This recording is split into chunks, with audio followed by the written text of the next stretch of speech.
Welcome to the US Deep Journal channel. Russian President Vladimir Putin was able to withstand the pressure of Ukrainian warriors against the Russian army for only 5 months.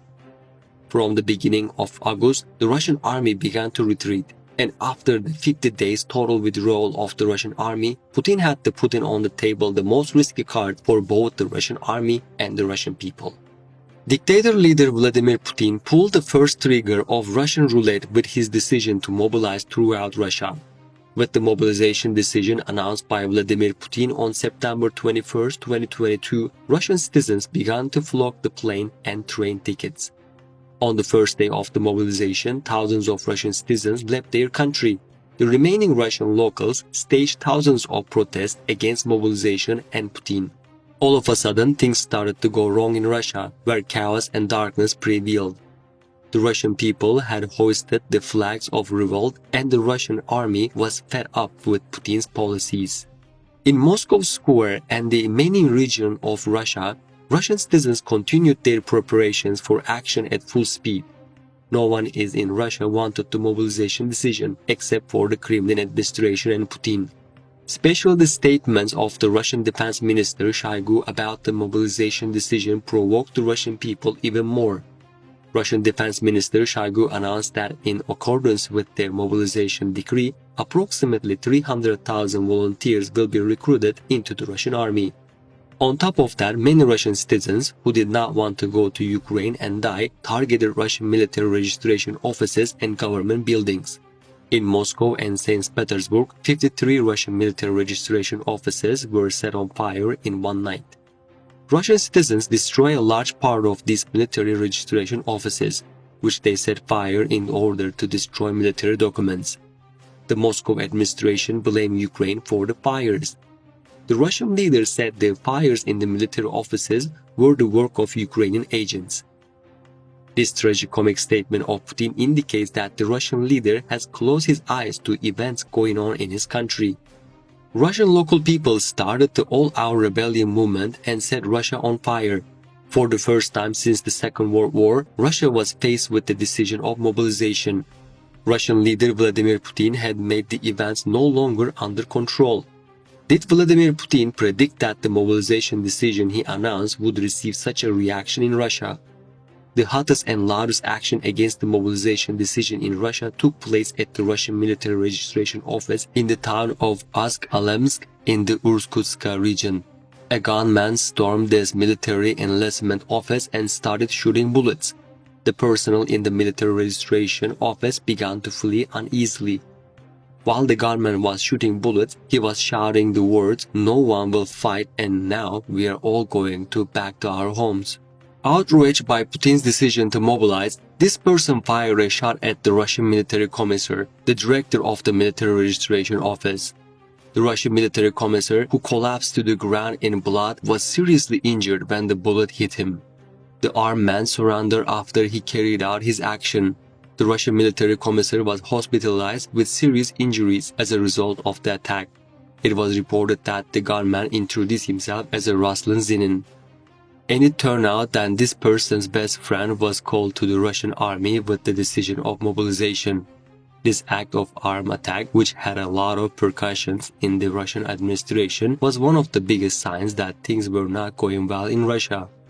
But the protests against mobilization were not limited to this act of armed attack. Russian leader Vladimir Putin had already dragged his country into a swamp. Kirill Budilin is another example of these protests that have occurred since the Russian forces began to invade Ukraine. The story of Budilin, which is the subject of the news, is quite interesting. When Kirill Budilin turned 21, he launched his first Molotov cocktail attack on a military enlistment office in the Moscow town of Lukavitsy. Budilin's attack was recorded as the first Russian protest since the beginning of February 24 invasion of Ukraine. Budilin decorated the doors of the Russian military enlistment office, where he threw the Molotov cocktails with the colors of the Ukrainian flag and wrote on the side of the door, "I will not go and kill my brothers." Also, Budilin tried to burn it by pouring gasoline around this registry office. Budilin's aim was to destroy the archive containing the files of people conscripted in Russia by mobilization decision.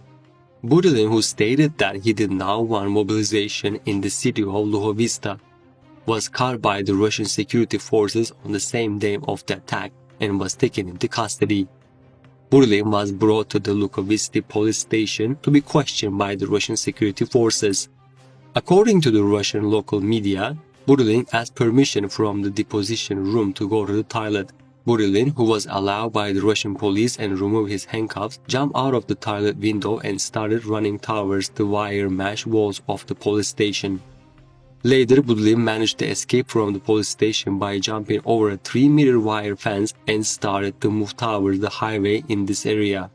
Russian security was alarmed by Budilin's escape, but it was too late. Budilin had already managed to get away from the outpost area. Later, the Russian Interior Ministry announced that Budilin was released from police station in the early hours of the morning. The Russian Interior Ministry, which wanted to distract attention over this issue, succeeded in recapturing Budilin with the operation of the Russian security forces as a result of long efforts. Little is known about Budilin's past. According to available information, Budilin participated in opposition rallies held in Moscow in 2019 and was mentioned in anti-government action plans. The accusation and vandalism against Budilin, who was detained and arrested, was replaced with arson and terrorist acts were added to these crimes. Budilin is currently facing 20 years in prison.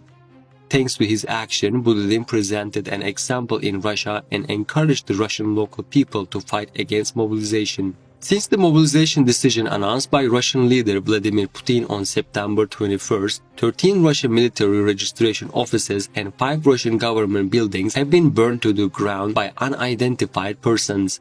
Often the attackers preferred the Molotov cocktails, one of the simplest and most common means of arson. Although these acts of arson often have symbolic meaning, some acts manage to make quite a splash. Ilya Farber, 48, a former village teacher in Russia, set fire to a military registration office near the village of Udmurt, where his relatives are. When Farber set the military registry office on fire, the room where the personal belongings of the personnel working in this office was burned. An area where the service documents of World War veterans were kept was completely destroyed. After these events, Farber was accused of arson and sent to prison. The next example is from the town of Kiosk, located near St. Petersburg. An unidentified assailant poured gasoline and set fire to a military registration office located in this area. In addition, as a result of the investigation of the Russian security crime scene investigation teams, a time explosive was found in this military registry office. Russia witnessed these events with the mobilization decision announced by Vladimir Putin. The most interesting part is that the Russian leader is still insistent on his mobilization decision. Russia saw dozens of fires in this process. Chaos engulfed the whole city.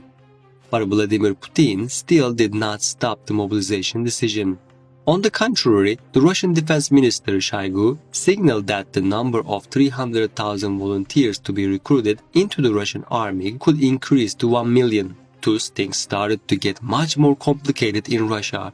It is known whether a collective uprising will occur in Russia in the coming days, but very dark days are waiting for Russia. That's all from us now. Don't forget to open the bell so you don't miss the new videos and subscribe to our channel to be informed about hot developments. Thank you for watching.